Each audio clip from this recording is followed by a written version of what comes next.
and also met with Athletics Kenya and Athlete Board from investigating agencies, the DCI, the National Intelligence Service, the Police Service, the Pharmacy and Poisons Board, the Kenya Medical Association, so the entire ecosystem. He met with people from them, and it was about the fight against doping, because Kenya got a reprieve from, despite pressure from people all around that Kenya should be banned because of the number of anti-doping rule violations. We've got the head of legal at the Anti-Doping Agency of Kenya, Bilda Drogoncho, with us to talk about that. We shall also be speaking about esports. Ronnie Lisigi, the head of competitions at Esports Kenya, and two gamers, Shali Adema, who is the captain of Team Kenya, and we've got Elina Ongaro. What's the situation in esports in Kenya? It's going to be an Olympic sport. Breakdancing is already one. Next, this is what we have. So dance sport, e-sport, whatever the youth love. Actually, 3x3 basketball, street basketball to call it. They're already part of, the Olympic sporting list.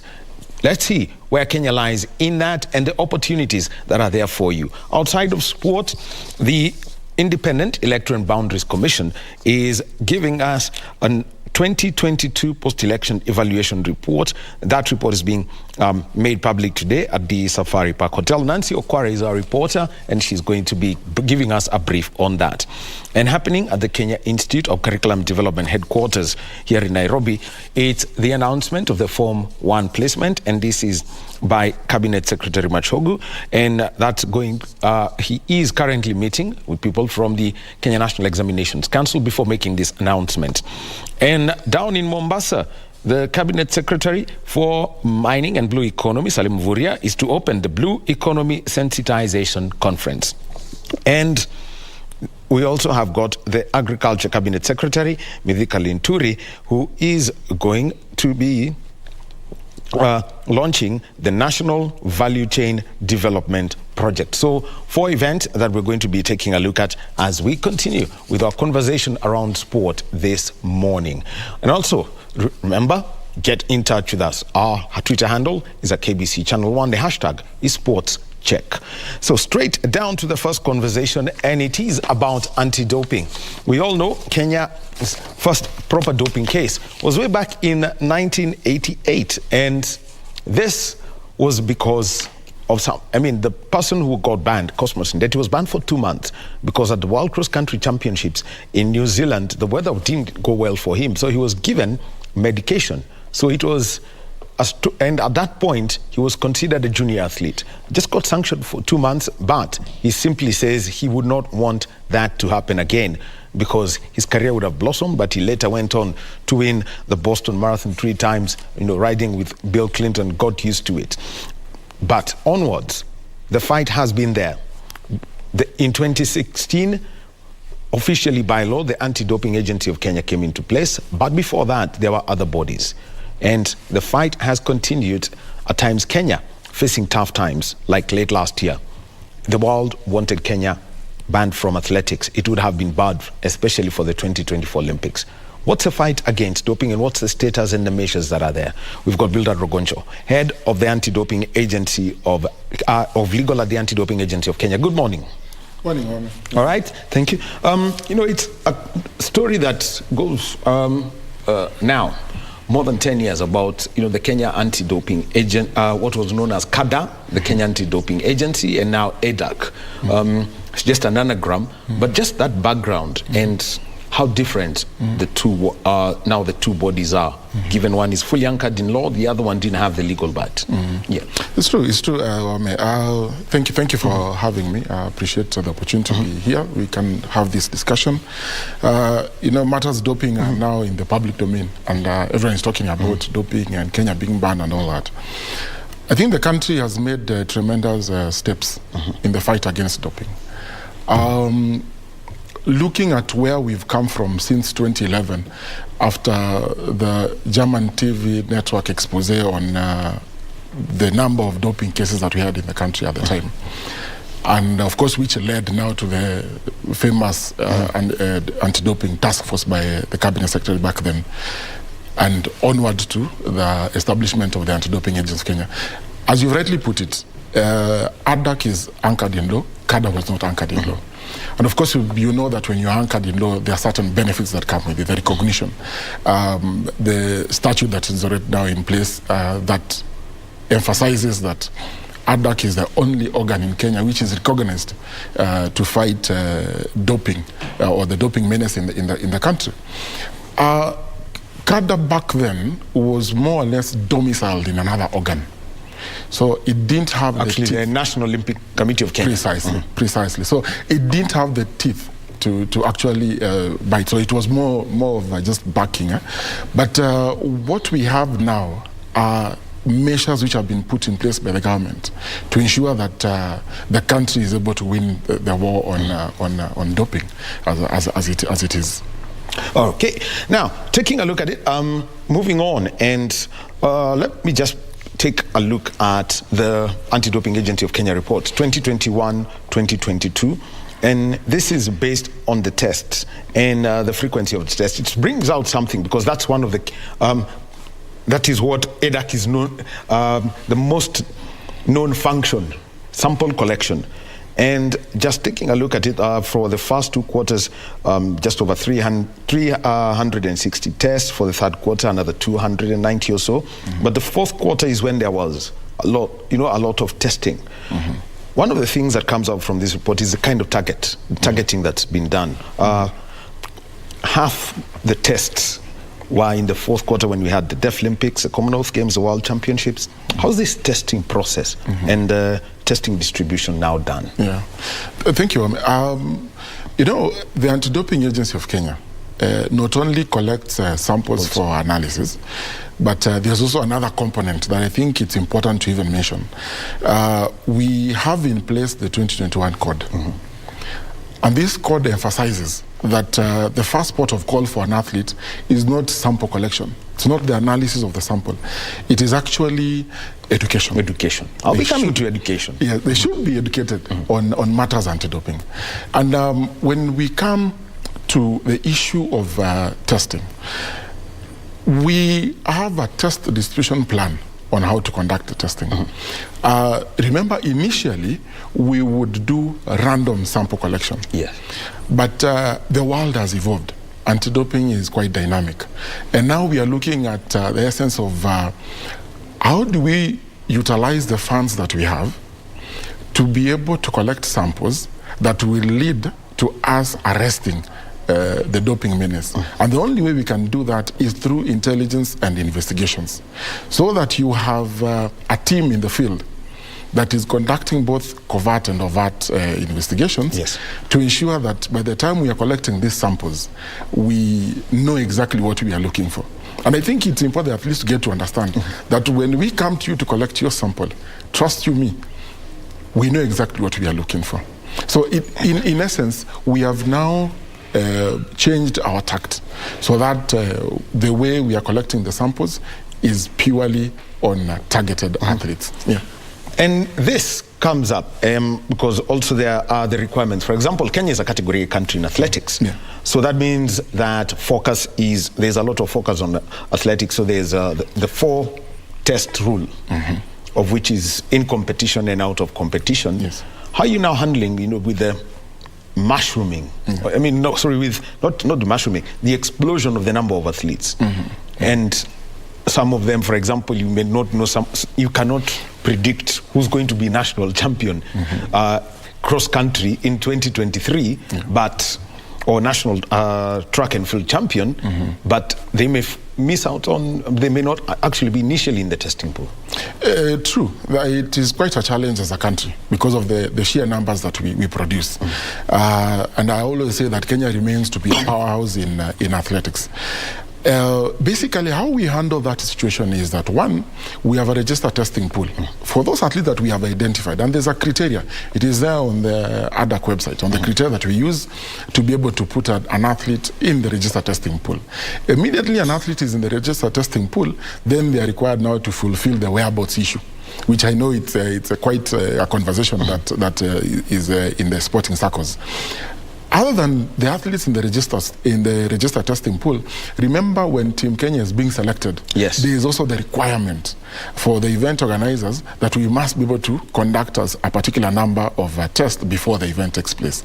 Sometimes it is quite a challenge because when we get this list, it can be a bit too close to the event, such that you find that the individual or the athlete who has been selected to represent Team Kenya has not satisfied the 4 mandatory tests before the event. And it's quite a challenge. I've actually come across athletes who feel that ADAC, ensured that they do not participate in those events. But it's a challenge. It's a challenge that the only way we can be able to surmount that is if we are able to work very closely with the federations, so that when Team Kenya is being selected, we have sufficient time to be able.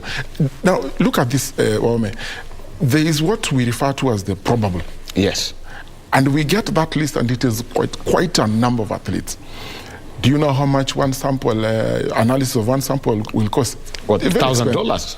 Very expensive. So we cannot be able to test all of them. We can only be able to select in terms of the performance of the athlete. But Kenya is Kenya. An athlete will appear in the national scene and surprise you. So it is a challenge, but we are working very closely with the federations, and it's something that I'm sure we'll be able to find a solution to. Oh, now, when it comes to other sports, because we've seen from this sanctioned list that has been released recently and some others that have come before. Now, EDAC is, a lot of people thought, EDAC was mainly for athletics, but it's now coming from other sports. Bodybuilding, there are questions.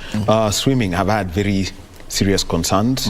We've seen that. What football now is coming up. Boxing. You can easily guess which substance will come there.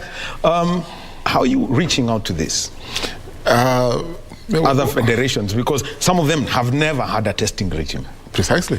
I think when you say now that bodybuilding and football is coming up, it saddens me, because I wish we would only be talking about athletics, although so that we don't need this sport to come up. We don't need to get positive cases from football, from bodybuilding and all that. But as I've indicated, is that we are working very closely with the federations. One of the things that we do, and it is a requirement, is that we are conducting audits, compliance audits on federations, such that each federation, in their respective constitutions, they should have an element of anti-doping. And what is required of the federations for us to be able to, for the federation to invite ADAC to conduct testing, to conduct education workshops on the athletes. And indeed, the presumption has always been that ADAC is only interested in Athletics Kenya. No, we test. We test all the other sport disciplines in the country. Something else is, as a recognized anti-doping agency, where it may be costly, say for example, for Table Tennis Africa or Tennis Africa to send their doping control officers here, ADAC may then be tasked to carry out some of these things on behalf of international federations. How does that work? Kenya has quite a number of athletes. And of course, some of them reside outside this country. And for us to be able to even collect their samples basically for analysis, it can be quite a challenge. You can imagine. Actually, not for foreign-based athletes. I'm talking about international events. Yes. Which Kenya hosts. Yes. What happens is this, and I'm just laying that foundation, that, for example, a Kenyan athlete based in Japan, then how are we going to collect their sample for analysis? He is our athlete as a country, and we must be able to monitor what is happening with our athletes. So what we do as a country, and this is something that ADAC has taken up, is enter into various agreements with both local and international bodies, and especially international anti-doping organizations, so that there's that mutual understanding that if, for example, an athlete coming from Mauritius, being a Mauritian national, he can come to Kenya, and we can be able to collect samples on behalf of the Mauritius Anti-Doping Organization. And that is something that we're working not only for organizations or anti-doping organizations in Africa, but also from Europe, South America, the Asia, and all that. Yeah. Oh. Works very well. Now, sample collection. Whenever you test, samples are collected. Like in this case, talking about close to 2022 over 1,000, just over 1,000 samples collected. Yeah. It now comes down to the results management. So, for example, like in the case of the 18 anti-doping rule violations that's picked up by EDAC, and this is just the EDAC numbers only. Yes. So this doesn't include AIU or what was done by the IOC or any other body, but this is just EDAC. The process of managing this, because we've seen where there were 18 and 3 were appealed. Take us through that process now. Like they would say in Kenya, ukishikwa. What happens next? I think, let me take you back a little bit. 1,000 tests, how many positives? 18. 18. What's the percentage? That's 1.8%. Now, tell me this. 1.8%, is that figure so high? Not wild. But we would want it to be zero. As a country, we would want it to be zero. Now, once an athlete has tested positive of a prohibited substance, as an anti-doping organization here in Kenya, our work is to notify the athlete. And we give that athlete 14 days to be able to give us a response and explanation as to how that substance found its way into their system. Once they have served us with that explanation, we will review it. And if it is satisfactory, then the matter rests. But if it is not, then we take it up and file charges against the athlete and present them before the Sports District Tribunal, now for the adjudication process to begin. And of course, the matter is heard and determined. And there are so many other stages that take place within the Sports Tribunal, like the appointment of pro bono counsels who come on board to represent some of the athletes who cannot be able to afford legal services. And the matter is then, moves through the motions, through the first mention, the hearing process, the submissions, and then a decision is finally rendered. There's something I wish to mention, Mohammed, that the 2021 code now has a strict timeline. It provides for a 6-month period from the time when the athlete is notified of the rule which they have violated to the time when they receive their final decision, that is the judgment rendered by the Sports Tribunal. So it is, the time is, it has been so limited, so that now it's not like in the past when a matter would be lodged in 2017 and judgment delivered in 2020. So the time has been reduced to only 6 months.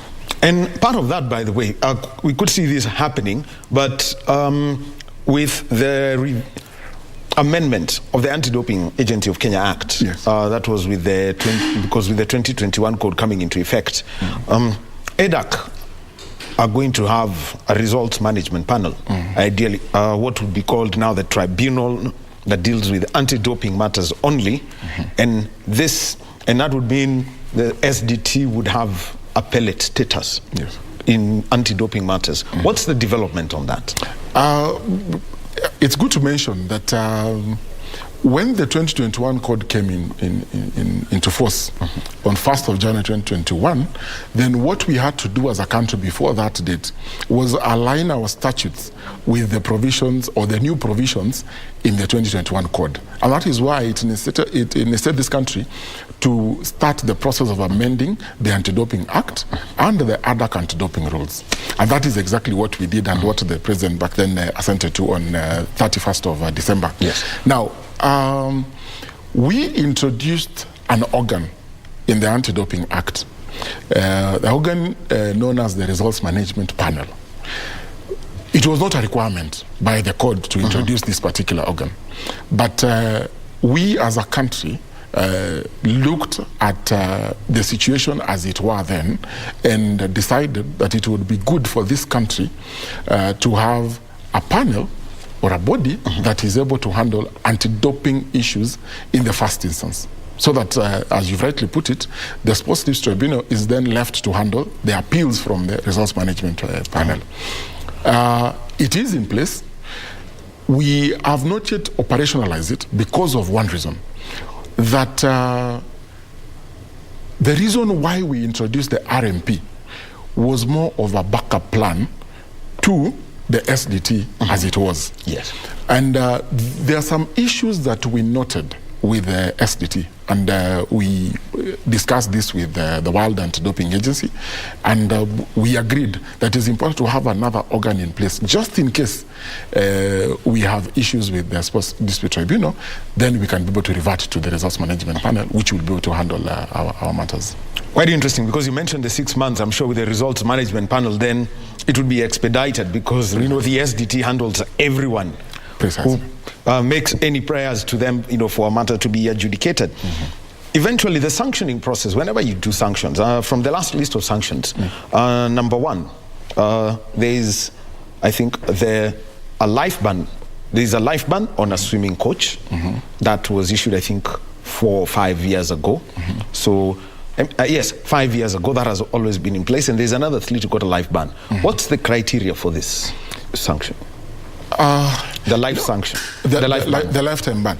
Well, what happens is that, as the anti-doping movement, we are not in the business of entertaining athletes who engage in doping. And therefore, the code provides that the moment an athlete has committed 3 anti-doping rule violations, then they qualify for a lifetime ban.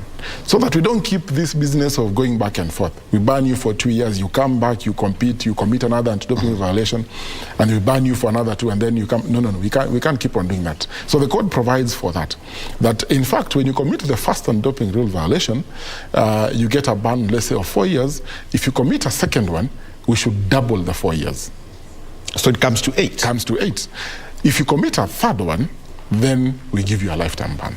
And that is precisely how the lifetime ban works. But allow me to mention that apart from the sanction that an athlete receives at the end of the hearing process, we also place the athletes on provisional suspensions. Yes. Immediately we have notified you as an athlete of an anti-doping rule violation.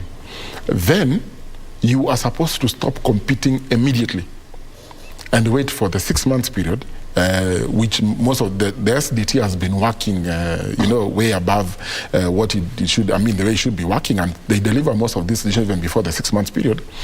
Then you will be able to be informed whether you need to go back to participating or you're going to serve a particular ban or a period of time out from competing.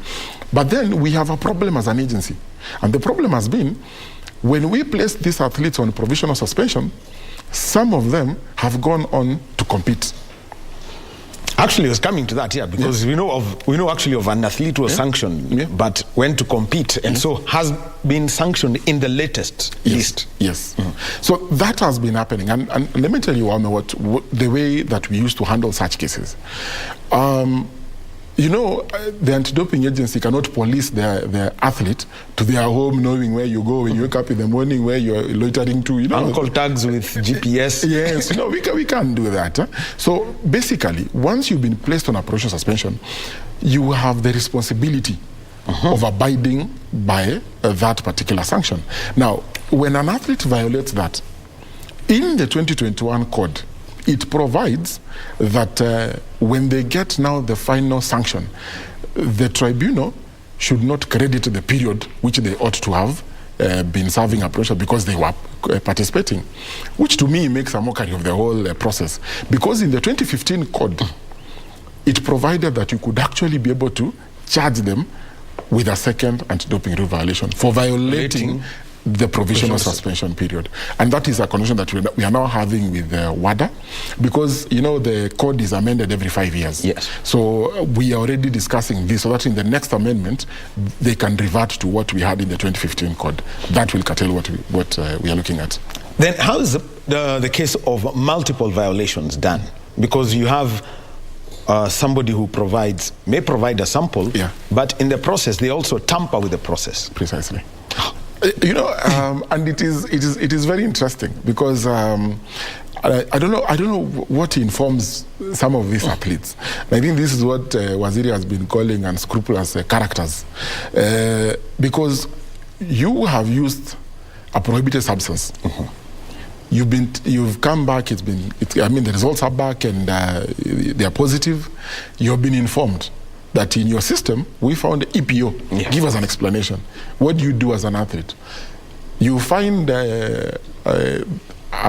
someone who's a bird of the same feather in a doctor somewhere, or a clinical officer, and tell them, please prescribe for me and backdate the documents indicating that I came to see you and I had this condition and this is what, forgetting that as an anti-doping agency of Kenya, just because we have our office in Nairobi and you serve us with this document from Kaptembo or somewhere in, it doesn't mean that we will not come there and confirm. We will conduct our investigations and we are going to unearth the fact that these documents are forged. Okay, and once we do that, we charge the doctor. Okay, and we also now charge you as an athlete with the second offense of tampering. And now you are still facing the first offense of presence of the prohibited substance. I don't know how that normally happens, and I think the athletes need to be informed that the best thing to do once you've tested positive is cooperate with the anti-doping agency of Kenya, because even our anti-doping rules provide that if as an athlete you give us information, you admit and you tell us, I was not alone, I was actually with so and so and so and so, you might not get the 4-year period ineligibility which you would have slapped you with. Yes. Okay. So it is a misinformation out there.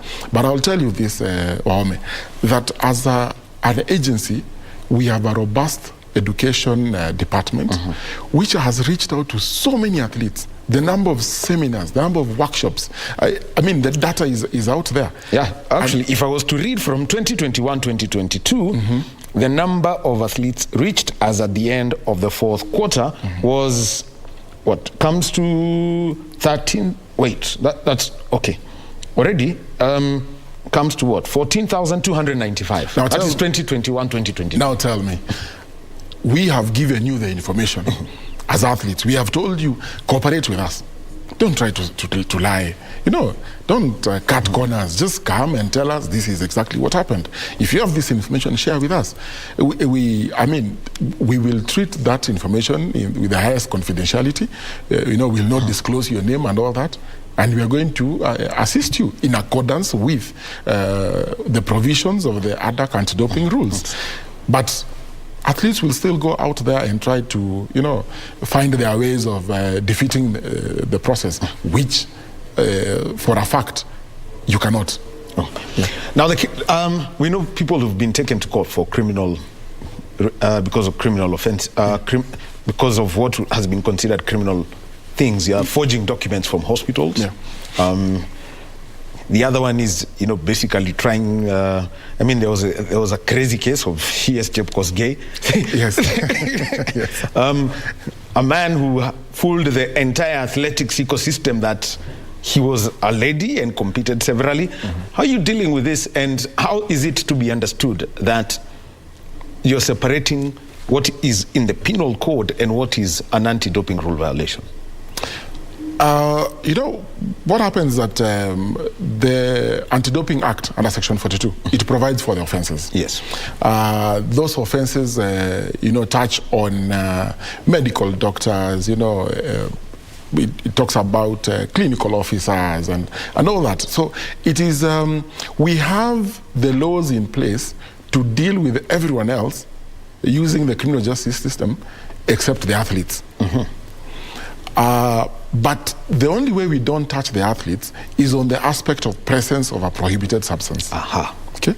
So when you test positive for EPO, for example, our laws do not recognize that as a criminal offense. That is handled through the SDT. the SDT, through the ADAC anti-doping rules. So it's not a criminal offense per se. But for the other individuals, and those are the cases that we already have in court. Unfortunately, the criminal justice system can be a bit slow and can take a bit of time. So in as much as those cases are already in court, I'm sure people out there want to be told that we took this one to court and they are now serving two-year sentence in committee or wherever, But it takes time. But we have active criminal cases in court touching on doctors who have administered, nurses who have administered, clinical officers who have administered and all that. So they are there. The other one now, that everyone's talking about is that in the process of collecting samples, there's something that's a little bit worrying, and this is from the report. From the 1st of July 2021 to the end of June 2022, there were only 3 therapeutic use exemption. Only 3 people asked for that, and only 2 qualified. Question is, we know of athletes who've been sanctioned for not applying for TUEs. Yeah. But there are those, but 3 for really is a worrying number, because probably there's somebody who's been sanctioned, and that number would probably have been 5. What's the fear that athletes have of going for a TUE? I don't know. I don't know what. I think this has always puzzled me, because we have talked to athletes and we have informed them that you qualify for a TUE. If you do, this is the procedure. This is what you need to do. And I think the easiest TUE that would come to mind is asthma. Precisely. And I will tell you, Awome, that the number of cases or the number of athletes that I have prosecuted who are ailing from asthma, genuine medical cases, it breaks my heart. Because I look at an athlete and I wonder, if only you had applied for a TUE, surely we would have been able to you would have been sorted out. Now, I think athletes, and they have been informed of this, that if you have a medical condition and you need to use a particular medication, and that medication falls in the category of the prohibited list, all you need to do is inform the Anti-Doping Agency of Kenya, call, send a text, send an email, by any means communicate and tell us, this is the position, this is what I'm suffering from, and this is the medication that I need to use. And these doctors know, the ones who administer, they know that this particular substance is actually prohibited. But as an athlete, it is your responsibility then to inform the doctor that I am an athlete and I require to use this medication. And we've held sessions even with medical practitioners, and they know that when you're faced with an athlete and they inform you of such, then you have also a responsibility to ensure that you do not administer a prohibited substance.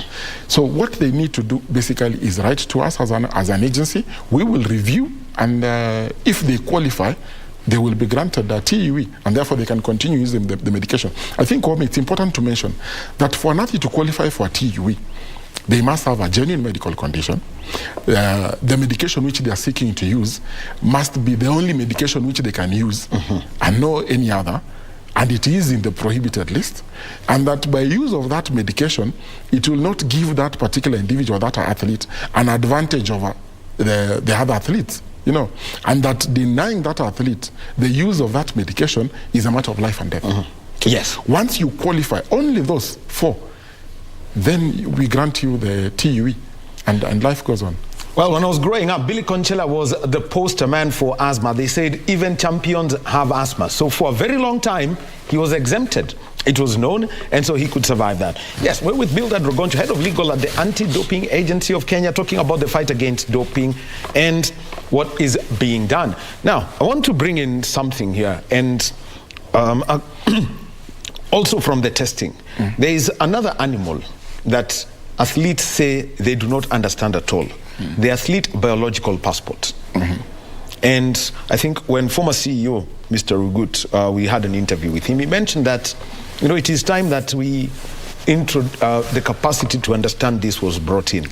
So you just tell us about the ABP process, the athlete biological passport process, and how much, and the people who are able to analyze it, how much they've grown in Kenya. Yeah, I'll tell you for free that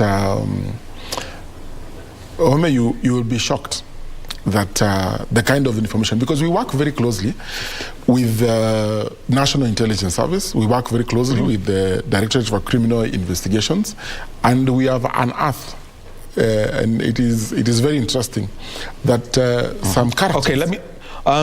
Okay, let me just interrupt you slightly. Bildad will be coming back to the athlete biological passport, but we've got the IEBC chair, Wafula Chebukati, and the Attorney General, Justin Muturi, who are in Nairobi, and this is at an event where it's the launch of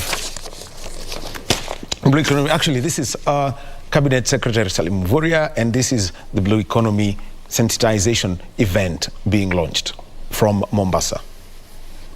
Have investment on mills which will enable processing as value addition of our products and influence exports as well. A good example is there's a company called Hawen in Kibuyuni, which is working towards providing an opportunity for an export processing zones, which will then be able to deal with anchovy processing and export. Ladies and gentlemen, we are also engaging with the private sector in the areas of boat building and maintenance. We desire to have shipping yards where we will provide training to our youth and improve existing skills within modern techniques in boat making and service. Currently, we have a shipping yard here in Mombasa, and we also have a shipping yard in Kisumu. And as a ministry, as a government, we want to work together with those shipping yards so that they can provide an opportunity for boat maintenance and servicing and many other things that relate to the maritime sector. This will enable us to reduce the cost of having to take ships and boats to foreign nations for repairs while creating jobs for our citizens. There's an area which has been underdeveloped, underutilized. Nonetheless, we want to make sure we rejuvenate and revamp it to vibrancy. Ladies and gentlemen, in ensuring that we empower and create more interest in the maritime field, we are also investing in skills development through Bandari Maritime Academy. And here we are recruiting more tutors for the facility, and we want to ensure we provide training that will have recognizable certificates across the world. We want to create academicians that will fit the current competitive economy. We are also streamlining the seafarers recruitment process, and we want it implemented as required by law, where public participation and the participation of county government is paramount. We are also seeking to partner with the private entities to have small ports along the coasts with modern facilities and which will meet international standards. We envision the development of fishing ports in Lamu and Shimoni to provide for handling and processing of marine catch for local and export market. Ladies and gentlemen, with the rapidly growing population, demand for fish as food is rising dramatically. This has resulted to overfishing in the EEZ, and we have noted that there has been increased illegal, unreported, and unregulated fishing and encroachment of critical fish habitats, thus threatening food and nutrition security, which is worsened by the consequences of climate change, contributing to decline in biodiversity. Ladies and gentlemen, the ministry has identified a number of interventions, both in the short, medium, and long term, whose implementation will spur the sector's contribution to food and nutrition security, employment, and income generation. These include the establishment of fish landing sites along Lake Victoria, Sori and Luanda Kotieno in Migori and Siaya counties, respectively, have been completed and operationalized. And that is the Cabinet Secretary, Mining and Blue Economy, Salim Mvurya, speaking in Mombasa. And this is at the opening of the Agriculture and Blue Economy Sensitization Conference. And now we move to the Kenya Institute of Curriculum Development. And Cabinet Secretary Machogu is speaking on Form 1 placement and Grade 6 results. Let's move on. And also the Junior Secondary School Guidelines. Let's listen in. Transition to the Junior Secondary School level. I will therefore to address the following pertinent issues regarding the basic education subsector in our country. You know, the government 100% transition policy, and the government is committed to ensure that each and every learner progresses from primary to secondary school. To address barriers to secondary education, the Ministry will continue working with the Ministry of Interior and the coordination of national government to facilitate the enrollment of every child in secondary school. National administrative arms will work with the county and sub-county education officials to ensure that no child is locked out of secondary education owing to factors removed from their ability to access education.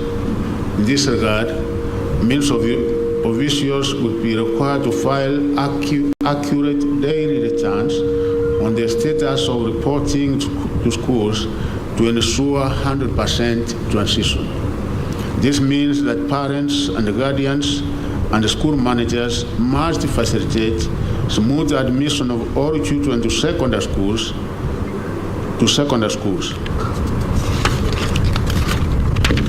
As I promised during the release of the KCPE examination results, the results of Kenya Primary School Education Assessment were to be released this month.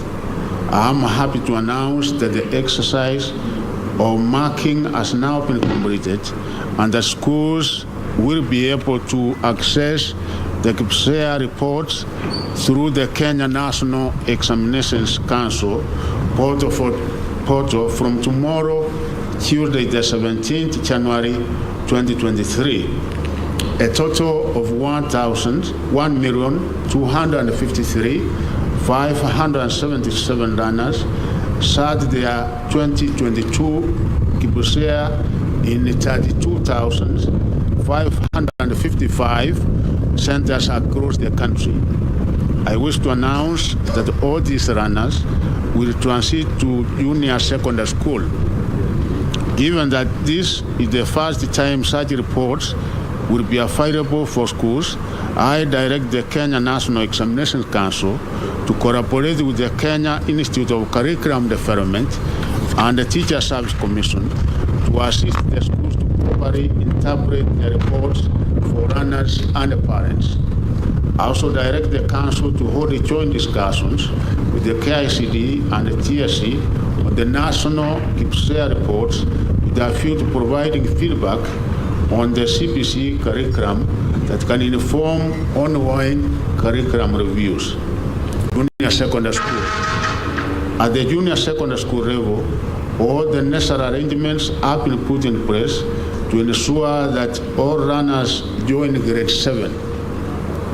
The measures put in place include the following.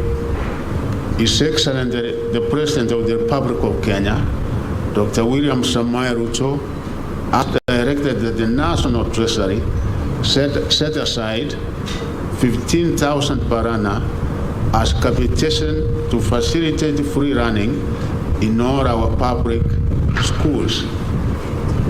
In total, the government will spend Kenya shillings 9.6 billion for the runners in the junior secondary school this calendar year.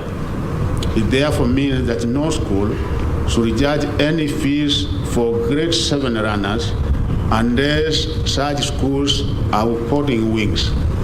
I want to repeat, as you are aware, the amount that the government has been giving for secondary schools in the form of capitation is 22,244. And for primary, the amount of capitation that the government has been giving is 1,420.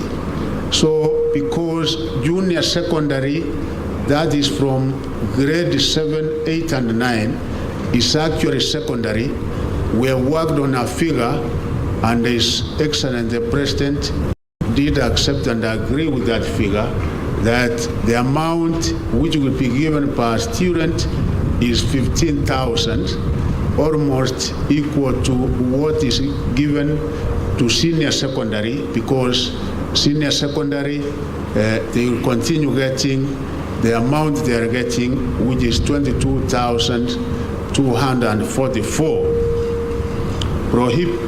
Prohibition of public schools from charging any admission fee for any grade 7 learner due to the 100% transition policy in the same school where the runners were enrolled in grade 6.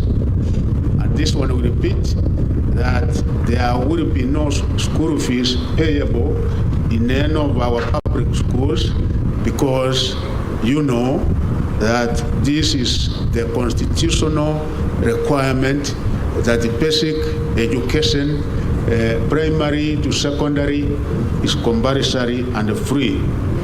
The Teacher Service Commission is in the process of recruiting 30,000 teachers, new teachers, the majority of whom will be attending to runners in the junior secondary school level.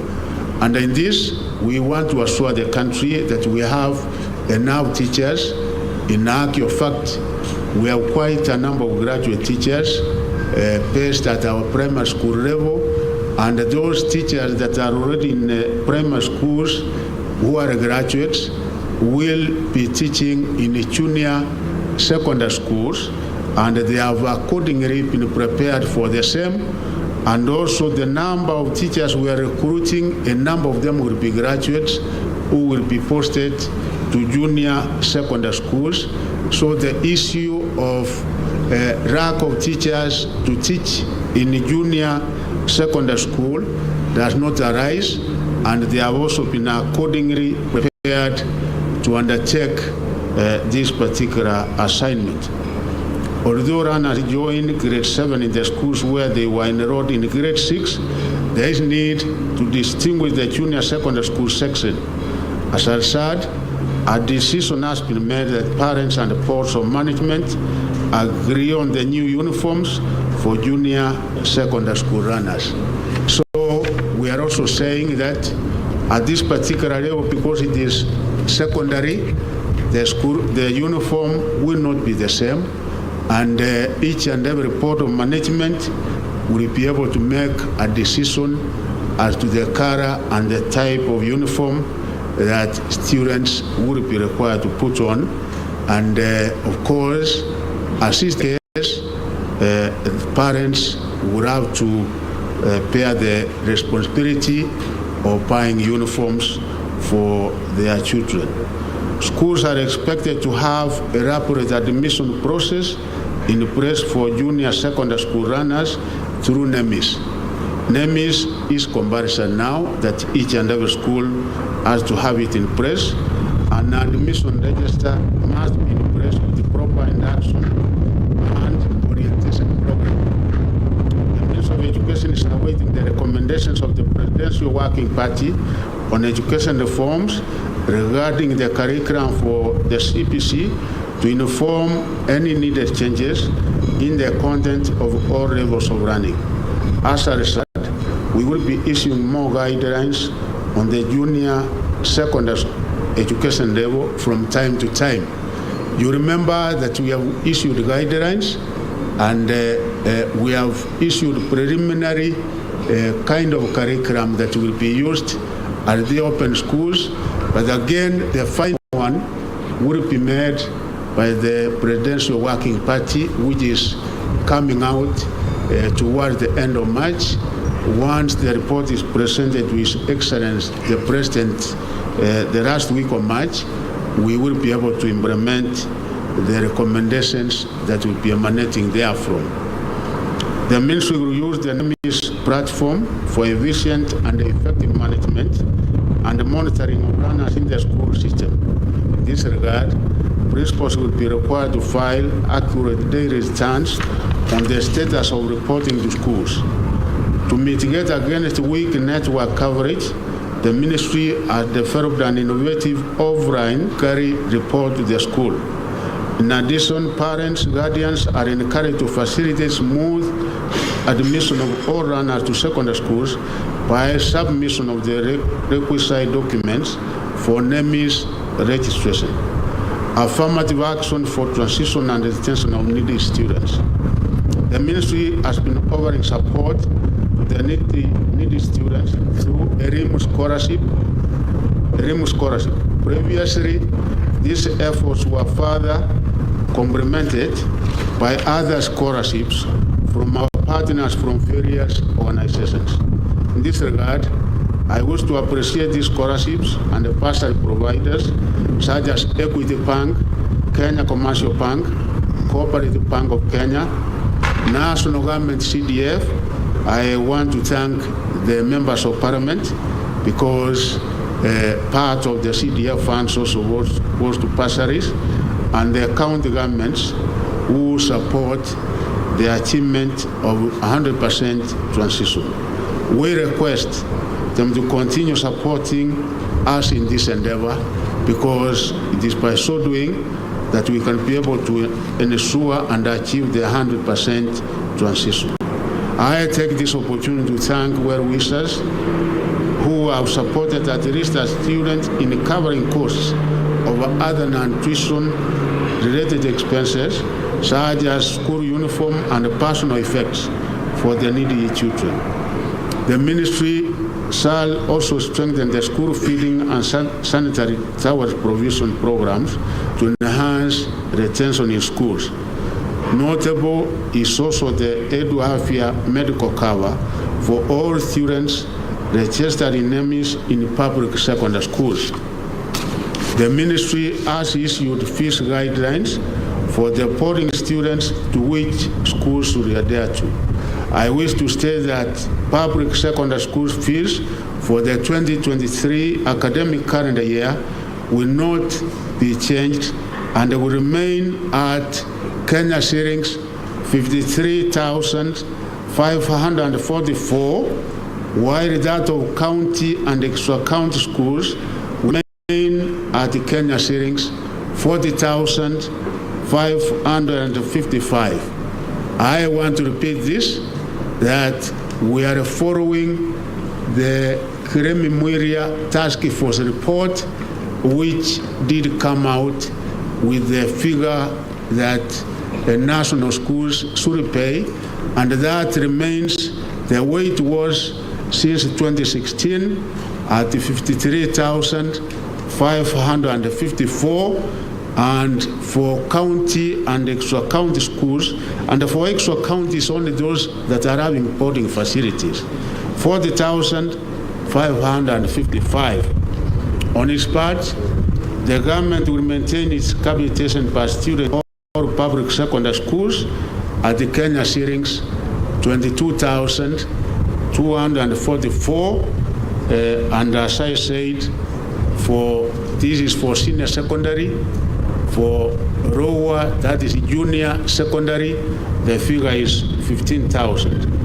Parents whose children are enrolled in public day secondary schools should not be charged any fees, because the government is catering for all their tuition costs amounting to Kenya shillings 22,244. Parents should report instance of any student turned away for not paying higher fees and other levies to the nearest education office for action. I also wish to challenge parents and guardians to take their obligation seriously by ensuring prompt payment of school fees in boarding schools, particularly those in national and extra county schools who are supposed to pay the 53,000, and those in boarding schools in county that are supposed to pay the 40,000. Given that about 70% of the secondary students are day scholars, it's a clear indication that more support should be directed in developing these schools. I therefore encourage all boarding schools to introduce day wings to enhance access and cut down the cost of education. This is also in line with CBC requirements for parental engagement in delivery of the curriculum. As you are aware, we have 72% of our schools are day schools. It's only 28% that are boarding schools. And in nomadic areas, we have those boarding schools because of the nature of life in those areas, where parents keep moving from one place to another. So as a ministry and as a government, let it clear, we have not said that we are abolishing boarding schools. No, we are not abolishing. What we are saying is that, yes, with 100% transition, I think as we move forward, we also have to expand and provide better facilities for day schools because they are able to accommodate more numbers in day schools. Given that the ministry, in conjunction with other stakeholders, has developed policy guidelines to enhance the smooth management of education. It has been noted with concern that cases of non-compliance with some of these policies negatively affect transition, retention, and the quality of education. School boards of management should acquaint themselves with the existing policies and ensure implementation and compliance. Accordingly, there should be no cases of illegal exclusion, arbitrary suspension, and forced transfers of runners in public schools. I wish to bring to your attention the emphasis of His Excellency the President of the Republic of Kenya that all government business delivery mechanisms must be automated. And I think the deadline for all government agencies and all government ministries is supposed to be June of this year. In this regard, the ministry is committed to automating activities relating to service delivery by its clients. Sources of any information will therefore be migrated into NEMIS. Schools are called upon to ensure proper enlisting of students in NEMIS for capitation, KCPE, KCSE, registrations, and the monitoring of students' affairs, including fees payment, disciplinary procedures, and class attendance. It will also be mandatory for schools to enlist all their board of management members and non-teaching staff in the platforms that shall be available in NEMIS. The runners joining grade 7 shall report their respective junior secondary schools on the 30th January 2023. So you are aware, for the other cadre, we are opening the schools on 23rd, but for junior secondary school, they are reporting on the 30th January of this month.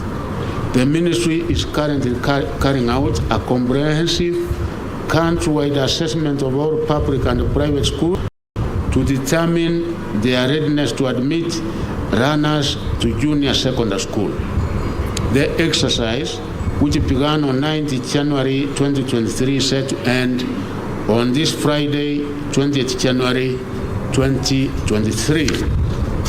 The assessment considers, among other factors, whether the respective school has adequate land to hold the junior secondary school level, availability of buildings to be used as classrooms and laboratories, and whether the school has adequate water and power supply.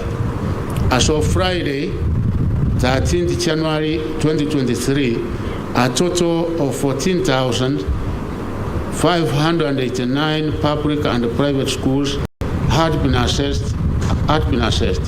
Of this, 13,221 schools had been approved to host the junior secondary schools. I direct our merged sectoral teams to work around the clock to ensure they complete the assessment exercise by the 20th January 2023 deadline. As you can also confirm from these figures, that out of the 14,000 public schools that have been so far assessed, over 13,000 qualify, meaning they meet the minimum criteria that we set, and the schools that are not going to qualify are actually very, very few, and even those that don't qualify, we find either the enrollment of the students is below the required number. You get probably they are 10, they are 15, and it therefore makes a lot of meaning that we transfer them to the neighboring school where there will be enough facilities, teachers, and the rest. And in this, we are also providing, ensuring that the laboratories are in place, and for the time being, as we are in the process of doing them, the neighboring secondary schools, where they are available, they will also be used while we are in the process of ensuring that each and every school has the required facilities. I now come to Form 1 selection. Form 1 selection and placement exercise was undertaken to ensure smooth transition from primary to secondary schooling for the 2022 KCPE examination candidates. This process has been carried out in a way that ensured fairness in the placement of KCPE examination candidates of 2022. The placement was based on choice, merit, and affordability of places. The 2022 KCPE examination candidates constitute the sixth and second last cohort of runners under the 844 system to be admitted to secondary schools under the government policy of 100% transition. The ministry is committed to ensure that parents, guardians with runners joining Form 1 are not overburdened with unnecessary requirements. Principals should exercise caution while listing the requirements so that the cost of education is reduced as much as possible. And this one, we are insisting that we don't expect so many other requirements because the policy of government is to make education accessible.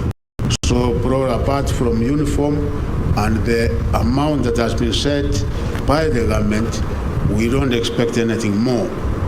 Principals should ensure that no student is sent away from school over illegal levies, and we are going to be very, very categorical, very strict on this.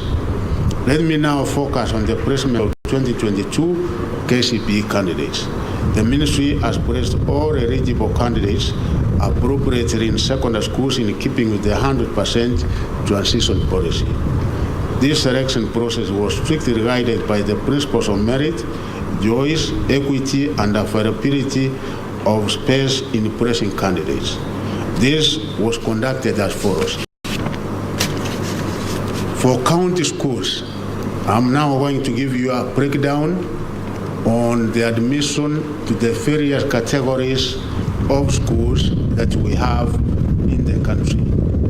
To county schools, we have admitted female a total number of 107,461 to join those schools. Male, we have admitted 91,566, making a total of 199,027.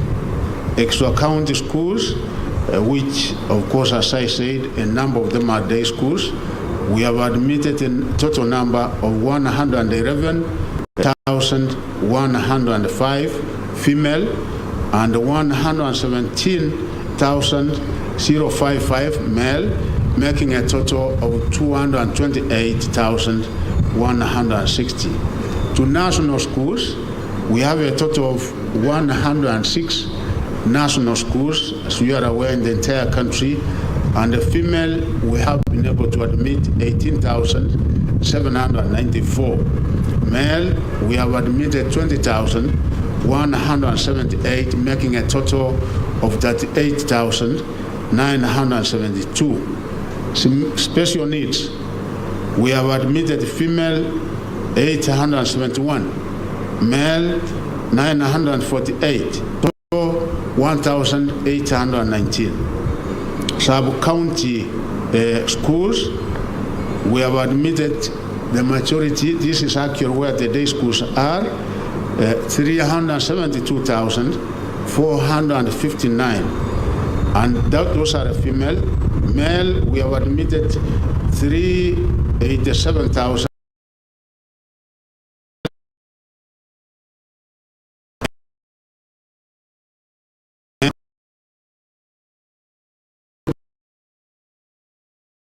The total number of students admitted in all the 5 categories of our schools comes to 1,230,588, meaning that each and every one of them who did their KCPE has a place in our secondary schools this year. In the placement, all countries who scored 100 marks and above are placed in national or extra-county schools of their choice. The special needs education countries were also placed in the regular schools of their preference, while others were placed in special schools based on their disability categories on merit and choice. The ministry has applied affirmative action to achieve equity for from the slum areas. In this year's selection, 270 students from slum areas were placed in national and extra-county schools of their choice. This is in addition to those placed through merit and other criteria. This intervention is in line with the government policy to achieve parity in education by considering the needy and the vulnerable children in informal settlements in urban areas. For the first time, the ministry placed 9,019 runners from primary schools located in the refugee camps in public schools.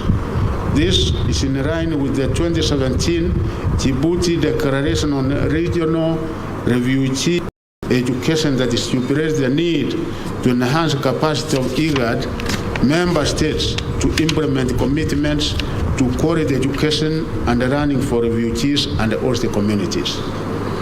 The following counties had inadequate capacities according to their candidature as indicated in the table.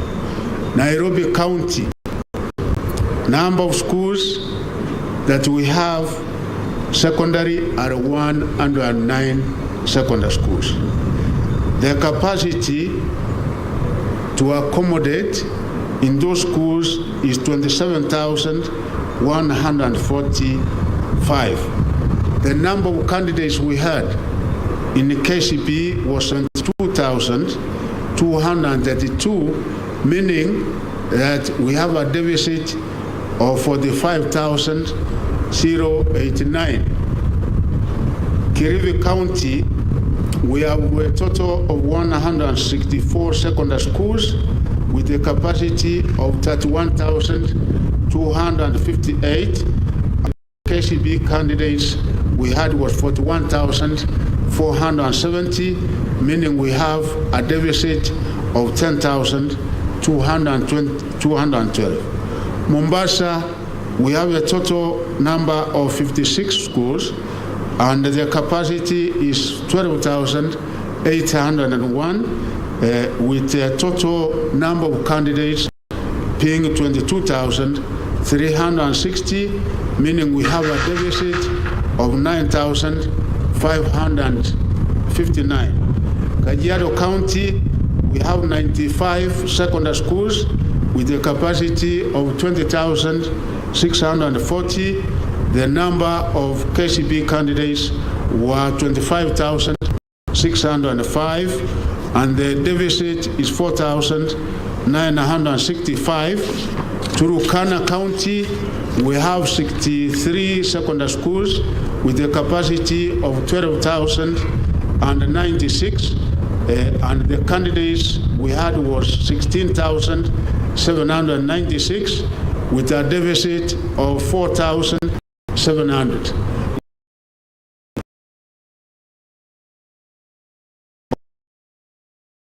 $633, and the number of candidates KCB was 24,442 with a deficit of 1,809. Taita Taveta, we have 54 secondary schools with a capacity of 6,768. The total number we had of candidates was 8,477. We have a deficit of 1,709.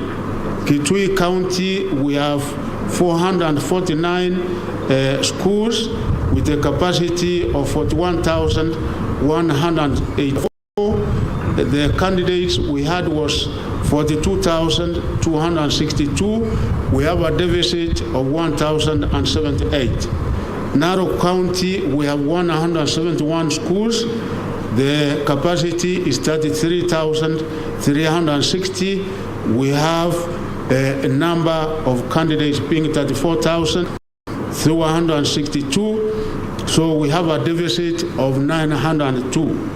Tana River, we have 38 secondary schools with a capacity of 5,232.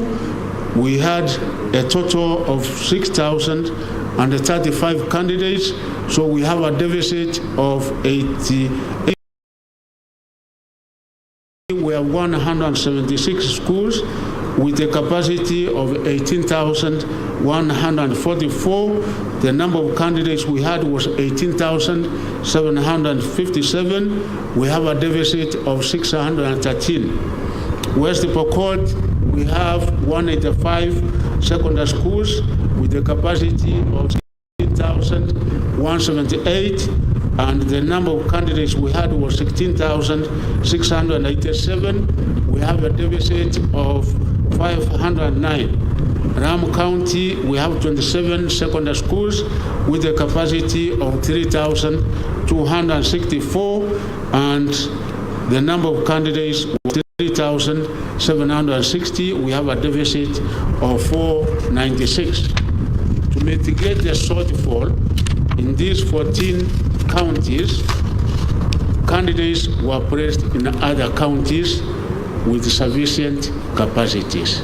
And mostly the neighboring counties, we have enough schools with infrastructure, meaning that even those counties that don't have adequate schools with adequate facilities, we have been able to cater for those students who were not able to get admission within their own counties. The above scenario can be considered an eye-opener to an underlying program that calls for serious early redress in the wake of CBC. It is against this background that I will take a personal initiative to consult with the leadership from these areas to address this perennial deficit in capacity. I will engage with members of parliament and the county governors so that they know of this problem. They can be able to allocate resources from CDF so that we are able to have enough capacities as we move forward, so that they can be able to accommodate more students. During the selection process, it became clear that a large number of candidates did not receive proper guidance and direction when choosing schools. This resulted in some schools attracting far many applicants against their capacities. These schools include Kabianga High School, which has a capacity of 768, attracted 153,078. Yeah, you can see we have only 768, and this time we have said no one will be able to go beyond the capacity as given by the ministry. This was the total number of applicants. Nanyuka High School had applicants 148,827. They can only accommodate 576.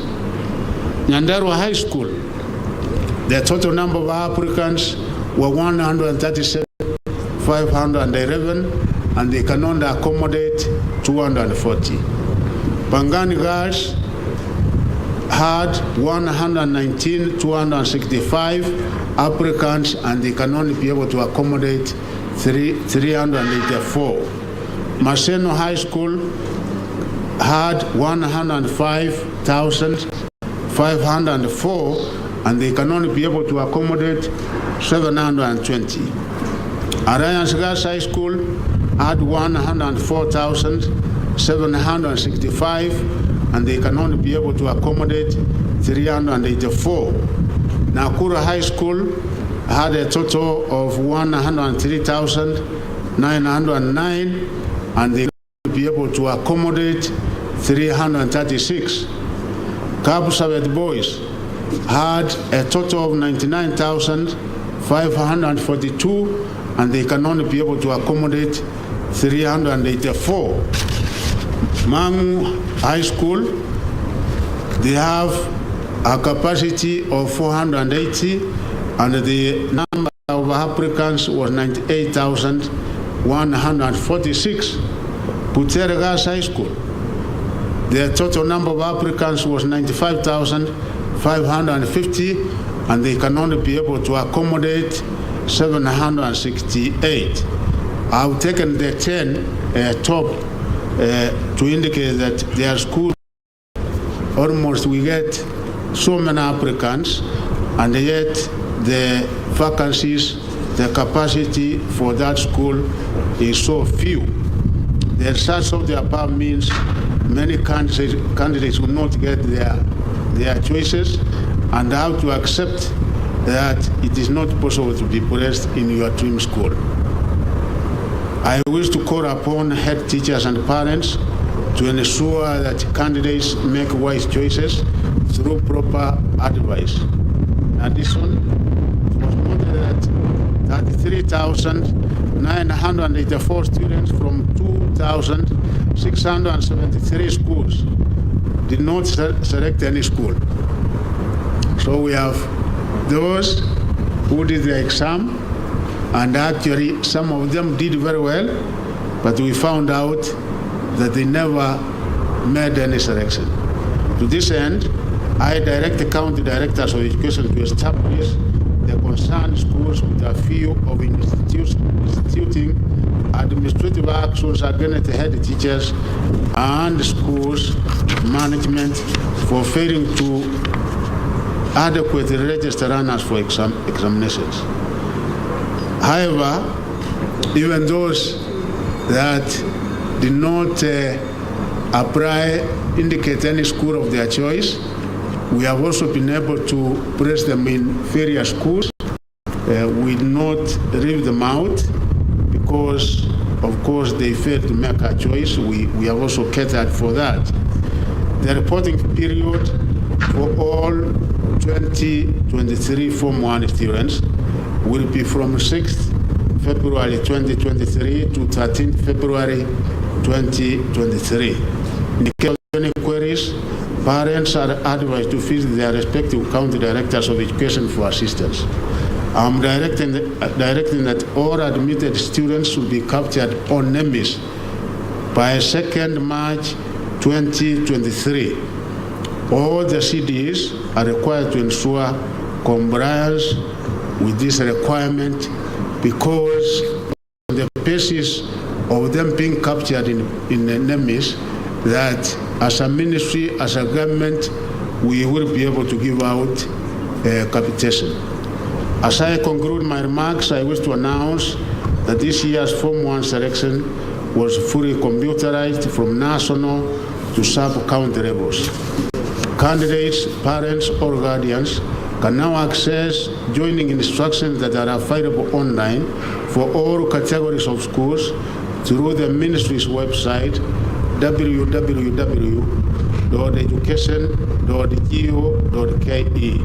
Let me repeat again, the ministry's website is www.education.go.ke. For any queries, you are asked to check on frequently asked questions under Form 1 selection. Assistance may be obtained by writing an email to placement@education.go.ke. Any inquiries, one can be able to send an email and we will be able to respond to placement@education.go.ke. The results can also be checked by texting the candidate's index number to 22263. Let me repeat again. Parents can also be able to get the schools that their children have been taken to by indicating the candidate's index number to 22263.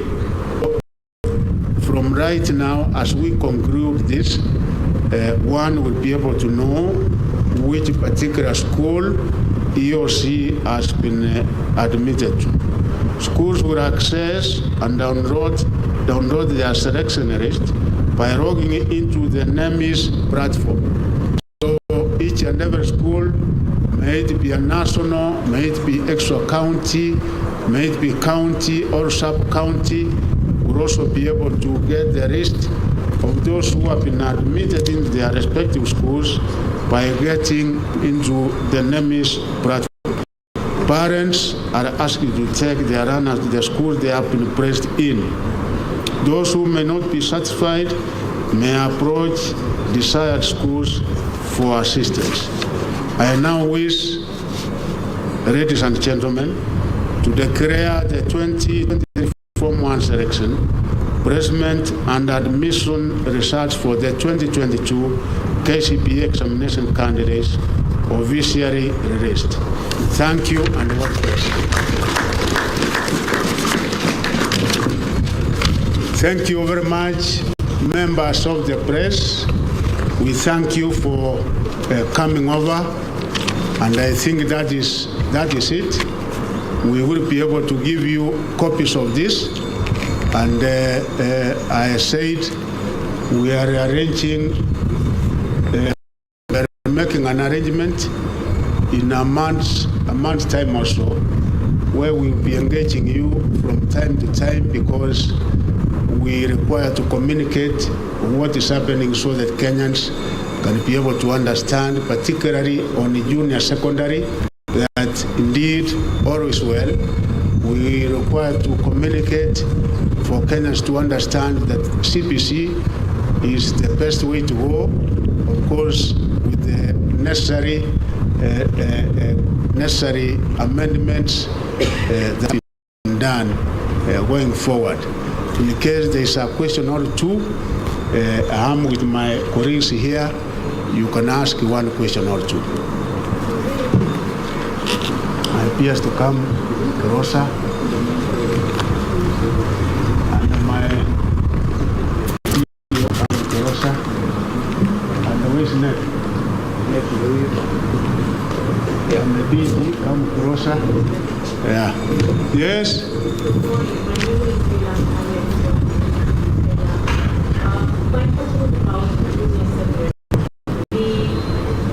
The secondary side of the education sector has done a lot of construction work to enable junior secondary to be placed into that sector. Now we are going into the primary school sector. We have that challenge of, in terms of capacitation, vis-a-vis the number of what are parents expected to do in case the number of primary schools do not have the capacity to host the large number of candidates who are transitioning into grade 7. And then there's another question by parents. Some of the books that they are writing inside them, and it's a concern for many of them that they cannot have them used as the way your children can have another use the same kind of books. How does the ministry address some of those quarters? And the issue of the how soon do you expect the grade 7 class to be wearing the uniforms? I think we take two and then we are noting the questions. Yes?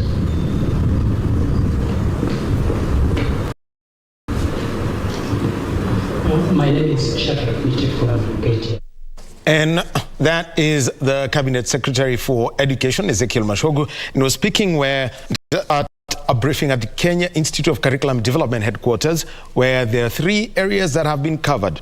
The first one is Form 1 placement for the 2022 KCPE candidates, 1.2 million who are going to be joining secondary schools, and spread over just about 39,000 for national schools, 220,000 in extra county schools, 199,000 in county schools, and about 763,000 in the sub-county schools, and they are to report on the 3rd of February 2023. That is Form 1. Then the KPSE results, that is grade 6 results under the CBC curriculum. You can get them from the National Examination Portal tomorrow.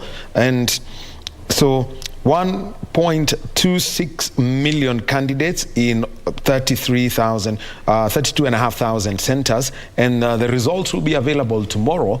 And there is a 100% transition to junior secondary schools, which are going to be domiciled in primary schools. And the reporting date is the 30th of January. So those are the key highlights from the announcement that was made there. So remember, all the details are there and the focus is on transition. Ruth Wamboi is our reporter and she's going to be giving us the full details. Well, let me quickly wind up this conversation that we've had this morning. The head of legal at the Anti-Doping Agency of Kenya, Bildad Rogoncho. And it's two issues that we would like to talk about as we look at the focus on the fight against doping. The athlete biological passport. That's what we're talking about. What's the current capacity of Kenya to manage this athlete biological passport process? So that's the first one I will touch. As a country, yes, we conduct ABP.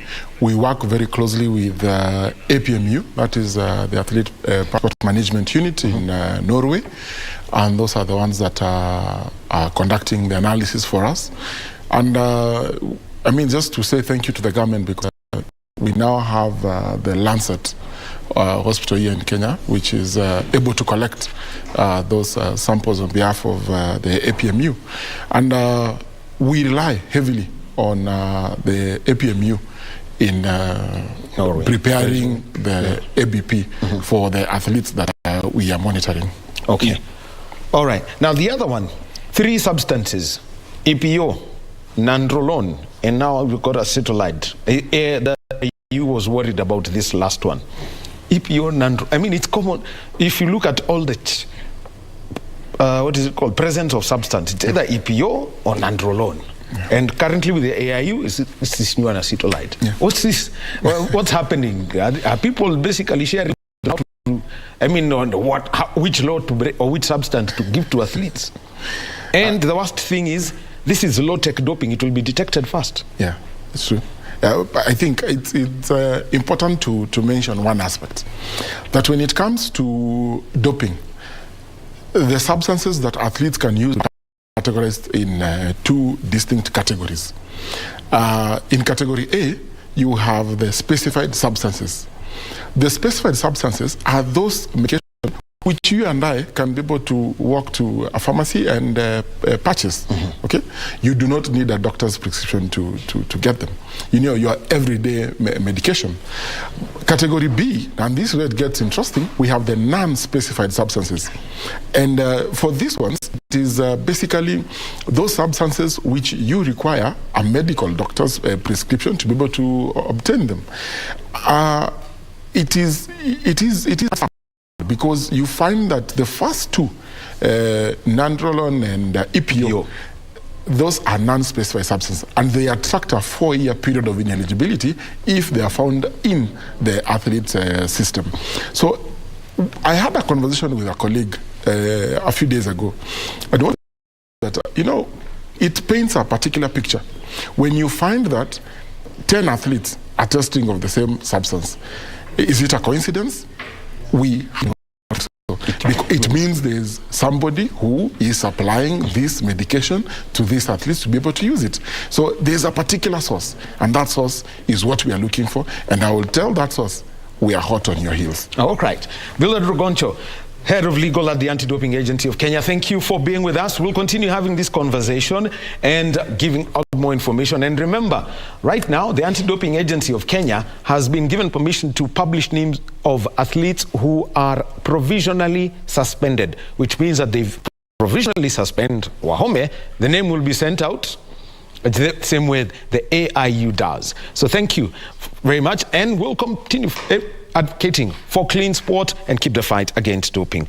We take our first break now, and when we come back, let's have a conversation about esports.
Let's learn and let's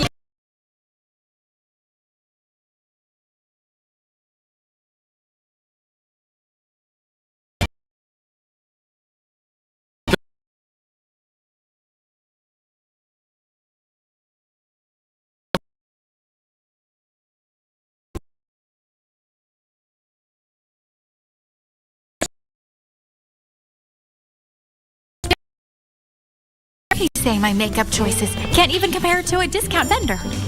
He said my costume choices aren't up to red carpet standards. He doesn't like that all of us come across as unambitious. What I hate now is that I have to put on a show for him now. I have to lie to him again and again. I have to convince myself he was love. So then tell him now.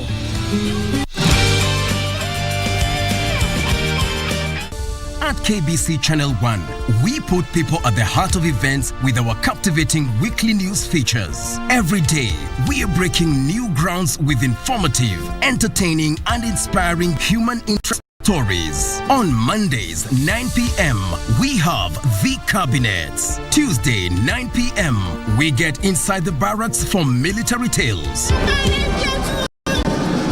We delve in the world of cinemas and theater each Wednesday night. For the young and industrious, make a date with us every Thursday at 9 p.m.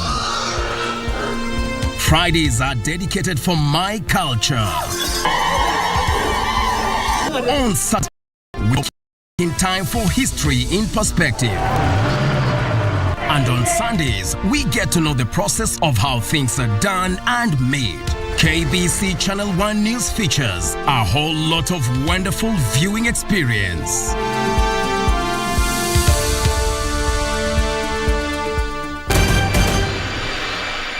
At your border crossing captured a person of interest. Tunaamini kwamba Imran Saidi ndio Burhan's new bomb maker.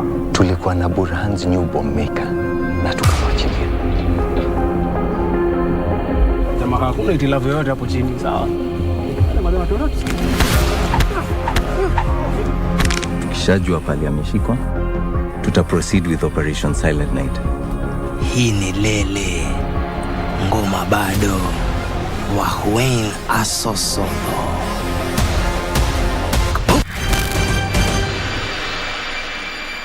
What do you have in mind? Kisima drops good morning. This company is where it is because of me. I know you will never get tired of reminding us of the fact, but I'm not going to let you ruin this company because of your fights with Melissa. Calvin is doing drugs. I thought you were changing your ways. You have disappointed me once more. I used to think that you'd do anything for this. But now you've become this person who ruins things that have taken people years to build. Just hold on.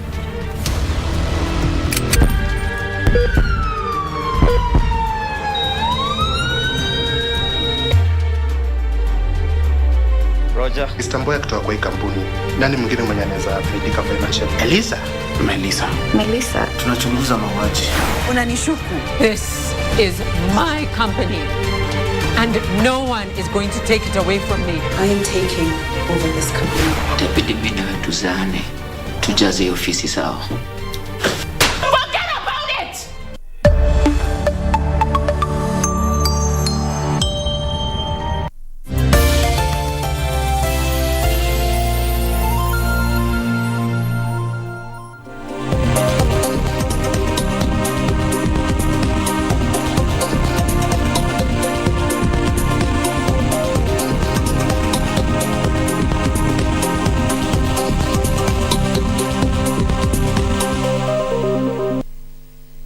And welcome back to Sports Check on this Monday morning. It is the 15th day of January 2023.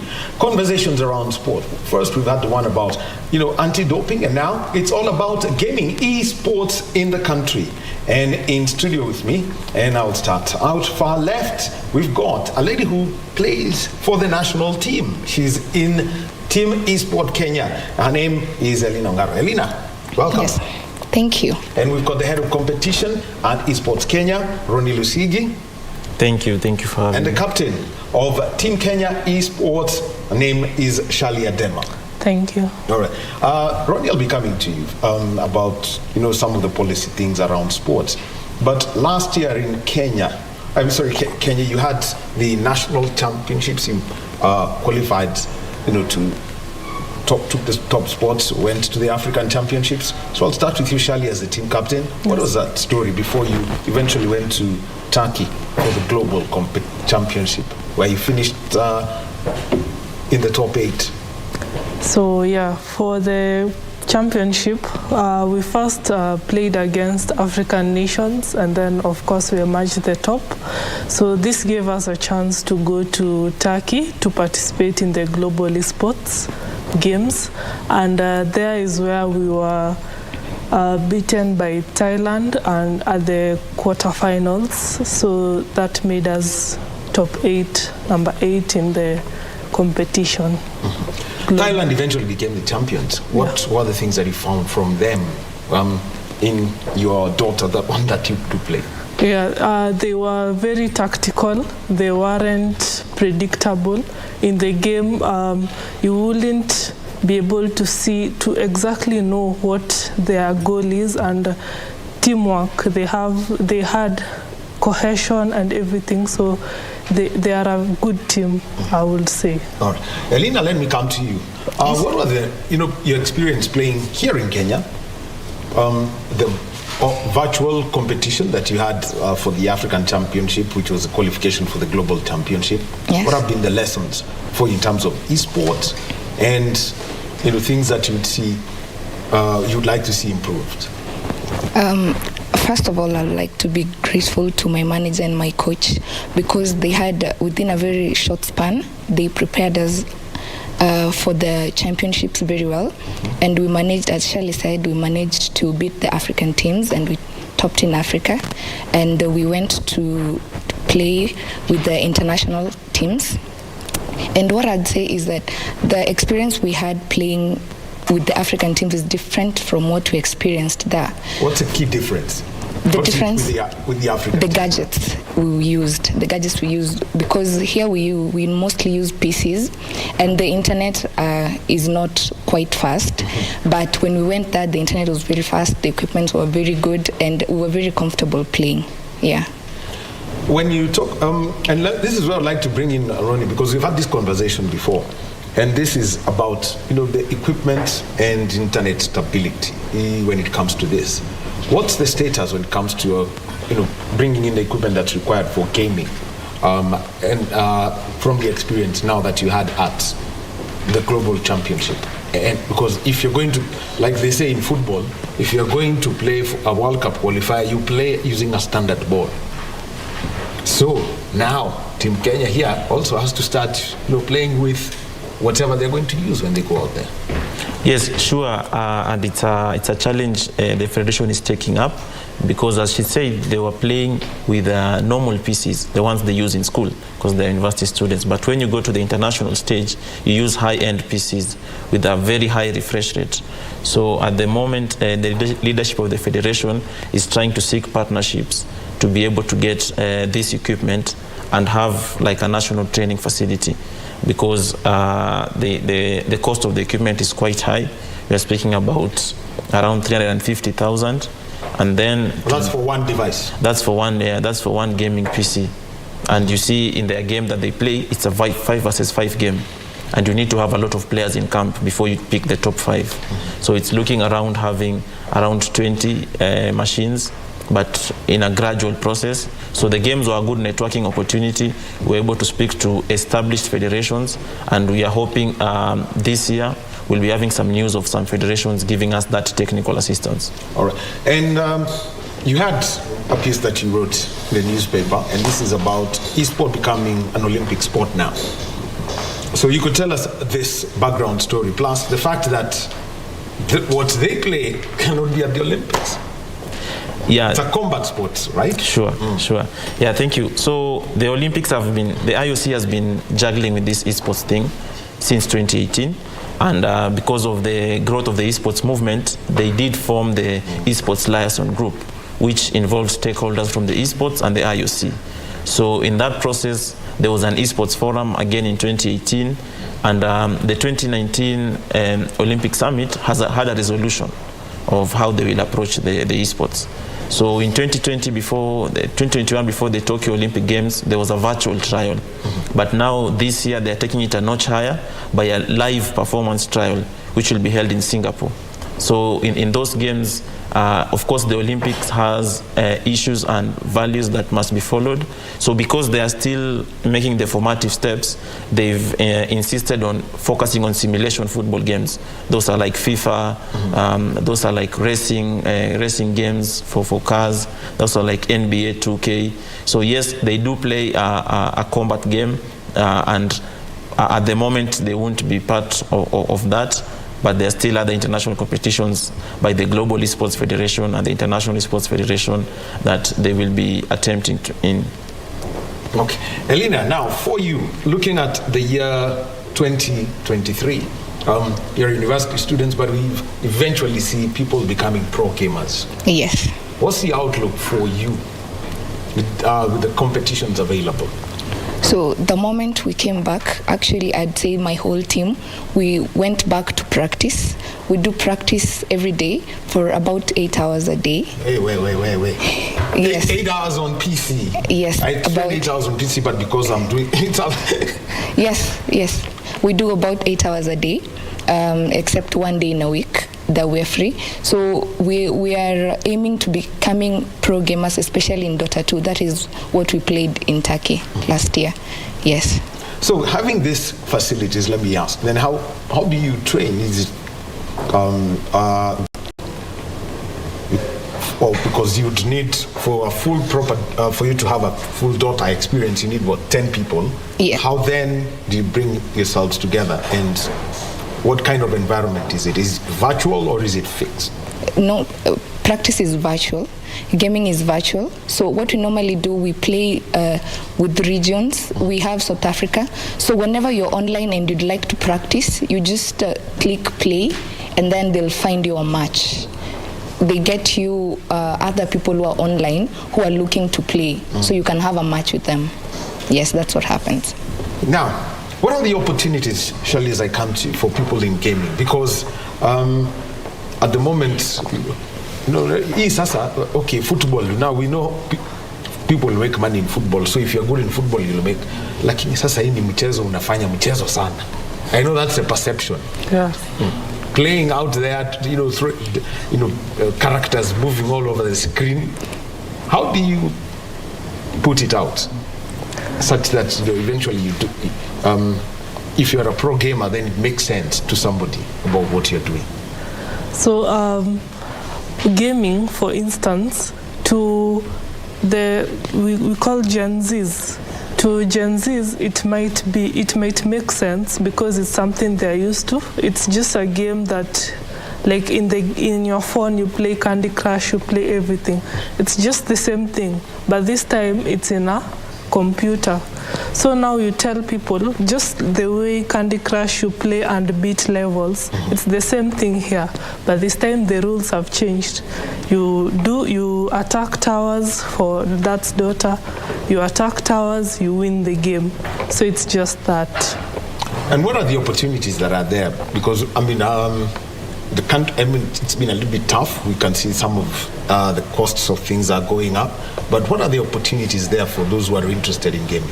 So the opportunities are there because if you play, there are third-party tournaments. Like there are small tournaments that you play, and if you win them, you get money, which is a good side hustle. But as you go up, for a pro gamer, you're being hustle. Yeah. For a pro gamer, that's aside, because there are bigger tournaments that give you better cash. So that's side, because you get at least $50 per match. So when you go out, you can go to a prize pool, you find up to $1.8 million. So that's major. So there is that, and there is also coaching. You can, since you're a pioneer, others are coming, you can coach.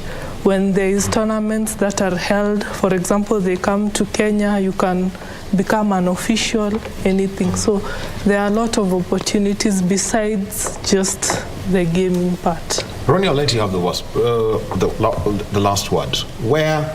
What should we look out for in the immediate when it comes to esports in Kenya? Okay, so 2023 is going to be a big year. Internationally, we have 3 major competitions. That will be the Esports Olympic Week, Singapore, June 2023. Then we shall have the International Esports Federation in Romania, IASI, August 2023. Then in November, we have the Global Esports Games, Riyadh 2023. We also have other exhibition tournaments, like in February and March, we shall have the E-League One Tour. Winner goes to France. And we're also in discussions with the Football Kenya Federation, because FIFA has a esports category, and we may be having Kenya participate in the FIFA E-Nations Cup. We will look out for that one come February and March, and we'll have that conversation. Thank you very much, Alina. Thank you very much, Ronnie. And thank you very much, Shirley. Well, that's been Sports Check. Esport, look out for that. This is gaming. In Kenya, we simply call it kucheza PlayStation. But that's the conversation that we close Sports Check today with. Thank you for being with us over the past 2 hours. Coming up next is Kurunzi Mashinani. Khalid Abdullahi is going to be giving the news, followed by our Swahili interview program, Tamrini. Have a good day.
Let's learn and let's love. And don't forget to make it fun.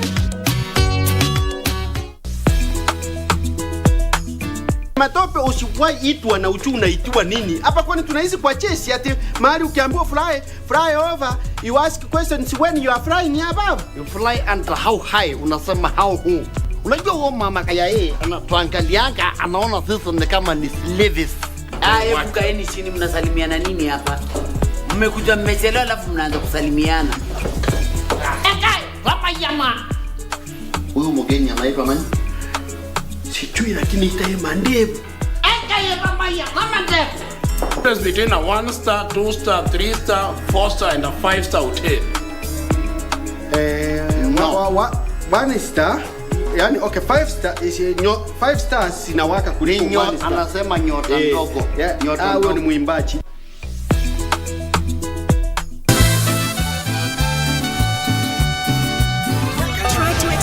To him. I really tried to talk to him, but he was out of his senses. I know he will look for you. I don't want him to. If he wants to talk to me, I have no problem with that. I'm not afraid of him, and I won't hide. Is there anything you want me to do? No. Let him figure it out himself.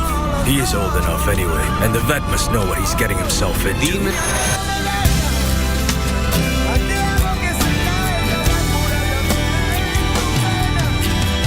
They are great musicians. I like them.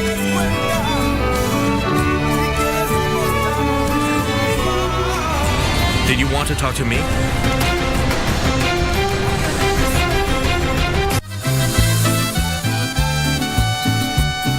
What do you have in mind?